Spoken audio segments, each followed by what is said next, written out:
would be like over an hour, I would say at least, because he would take me through the whole match the next day.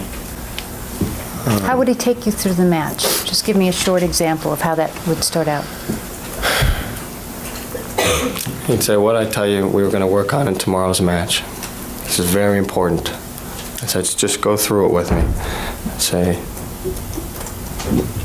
we're going to work on serve volleying. And he would say, okay, what are you going to do?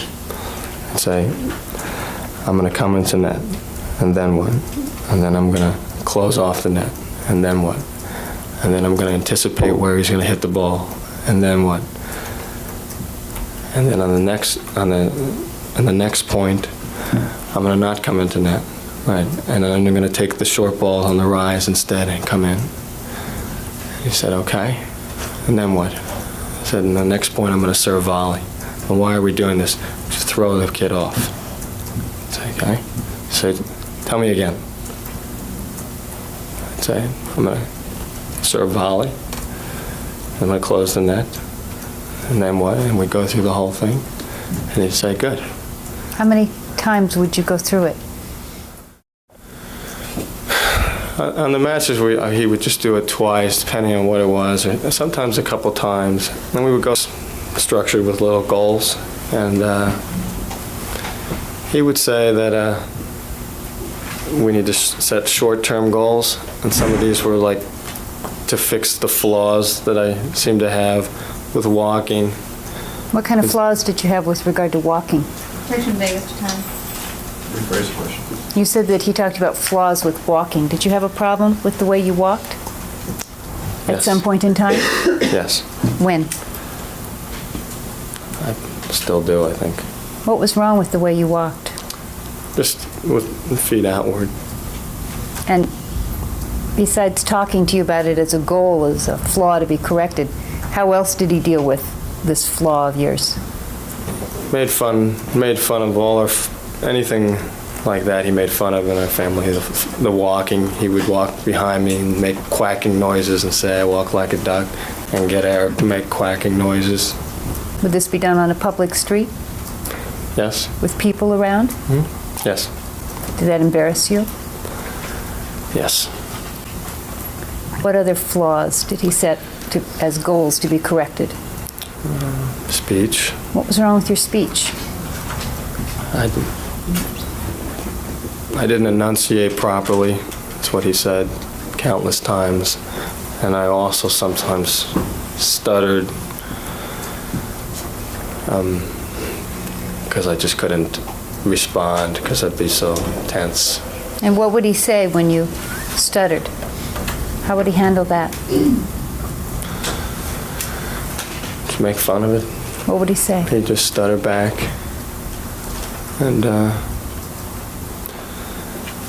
sometimes he would send me in a room and say, come back when I can talk. Sometimes he would just stutter. Sometimes he would just wait. And I would just keep trying, keep trying to get the words out. And he knew what I wanted to say. And he just let me go on. Overall. No, I really didn't talk much around my dad, only if I was asked. Tendency to cry or look sad. And what would he tell you about that? That I have to master my emotions. Did lots of things.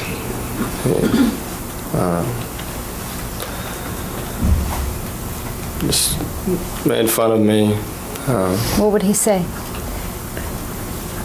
Say you're a sissy like your brother. And he'd just be totally disgusted. Didn't want to talk to me. Sometimes we'd skip practices if my mom had said that I wet my bed, and he didn't want anything to do with me. Sometimes it would just upset him so much, he would explode, and I would get beaten for it. What about when you were older, when you were 12 or 13 and it was still happening? I remember him My mother was mostly the one that would explode about the bedwetting thing, or punish me about the bedwetting in all kinds of different ways. How would she punish you? Sometimes she would rub my face in the sheets. She refused to change the sheets. I'd sleep on the floor. She'd abuse my stuffed animals. Like I was in Muncie. I would just stay outside. And then she would always tell my dad to not do it. And I just, we're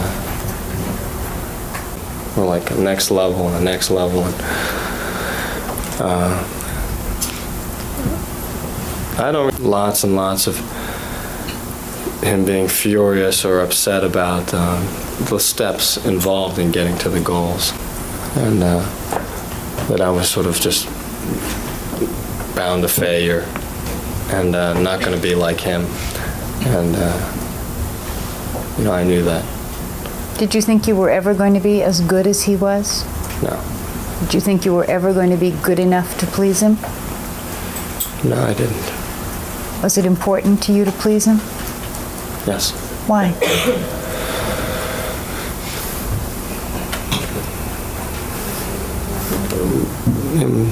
My dad loved me.